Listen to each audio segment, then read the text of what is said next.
Anak adalah amanah yang dititipkan oleh Allah Subhanahu wa taala kepada orang tua. Anak adalah anugerah yang harus dibina dan dibimbing demi terciptanya keturunan yang baik, soleh dan soleha. Sehingga kehadiran anak-anak dalam rumah tangga dapat menjadi qurrata a'yunin atau penyejuk hati. Namun itu semua tergantung dari orang tua yang memanage dan menjalankan perannya sebagai pendidik dalam lingkungan keluarga. Sebagaimana jurus syarah yang akan kami sampaikan pada kesempatan kali ini, peran orang tua dalam mendidik anak. Dewan Hakim yang kami muliakan, hadirin wal hadirat yang dirahmati Allah Subhanahu wa taala. Orang tua adalah wali yang dipilih Allah bagi anak-anak mereka. Orang tua adalah orang yang harus dijadikan contoh yang terbaik bagi anak-anak mereka. Jangan sampai ada anak yang berani menentang orang tuanya. Kalau sampai ini terjadi, berarti ia menentang Tuhannya.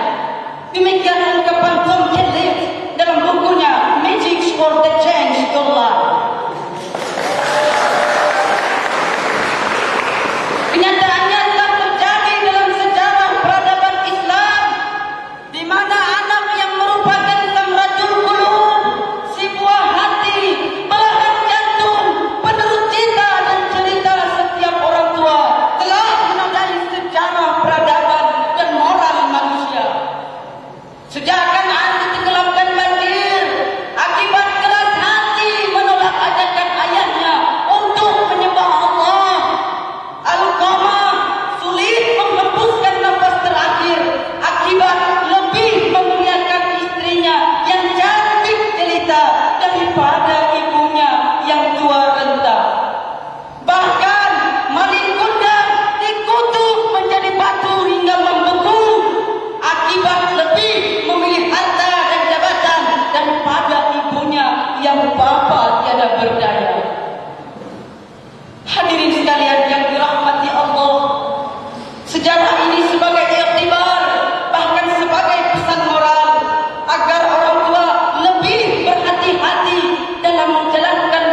maka mereka akan menjadi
Wajarlah bila Rasulullah sallallahu alaihi wasallam bersabda dalam hadisnya yang diriwayatkan oleh Bukhari Muslim, "Kullu mauludin yuladu 'alal fitrah fa abawahu aw yunassiranihi aw yumahhidanihi aw yumattisanihi."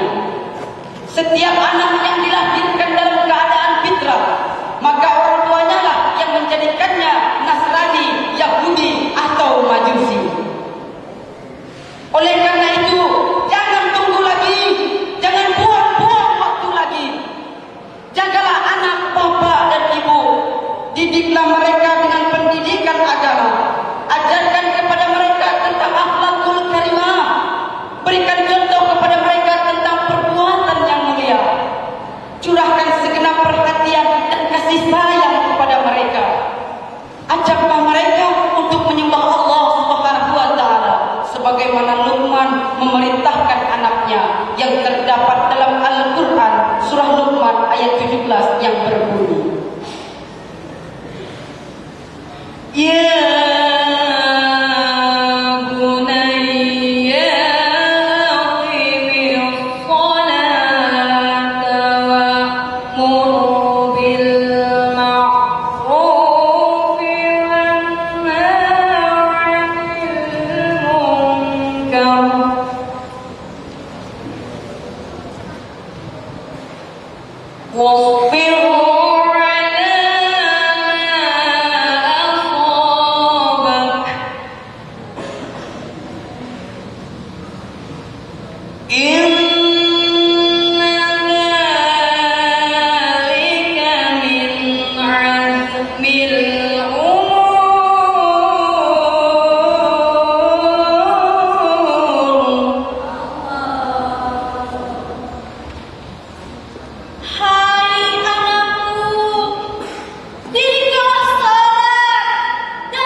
Dewan Hakim yang kami muliakan, hadirin wal hadirat yang dirahmati Allah Subhanahu wa taala.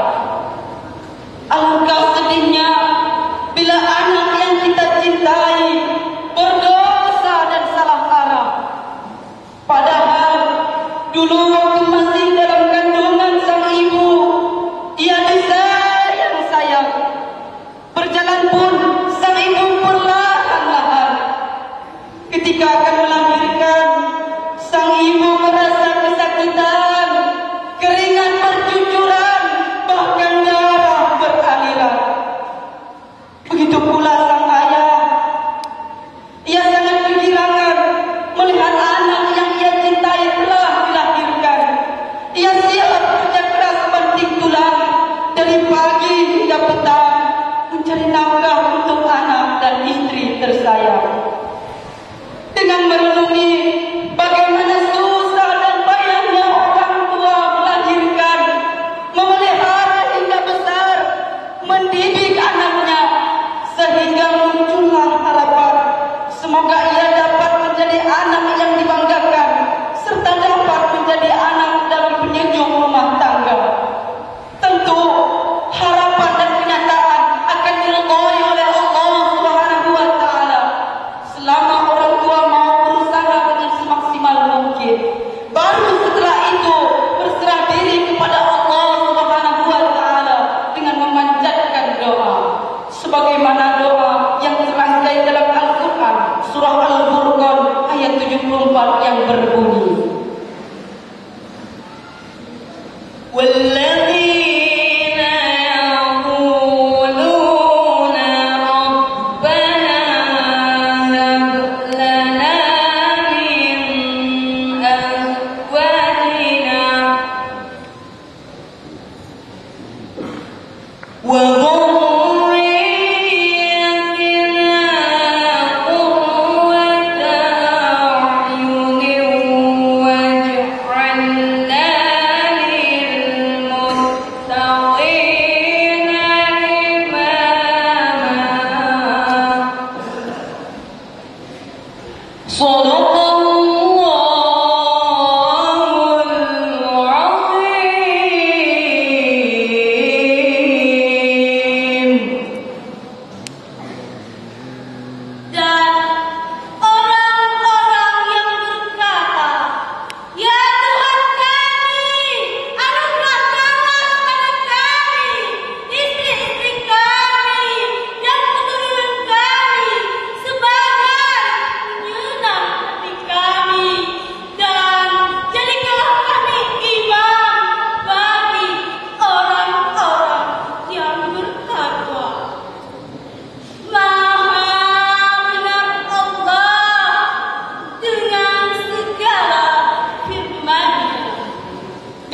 Rahim yang kami muliakan, hadirin wal hadirat yang dirahmati Allah Subhanahu wa taala.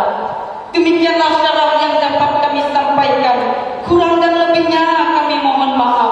Yang benar datangnya dari Allah dan yang salah datangnya dari kami sendiri. Akhirnya semoga amanah orang tua tetap dijalankan.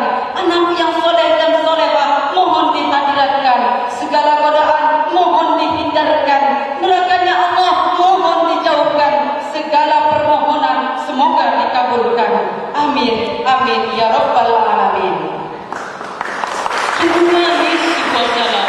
Enam dimakan saat dahaga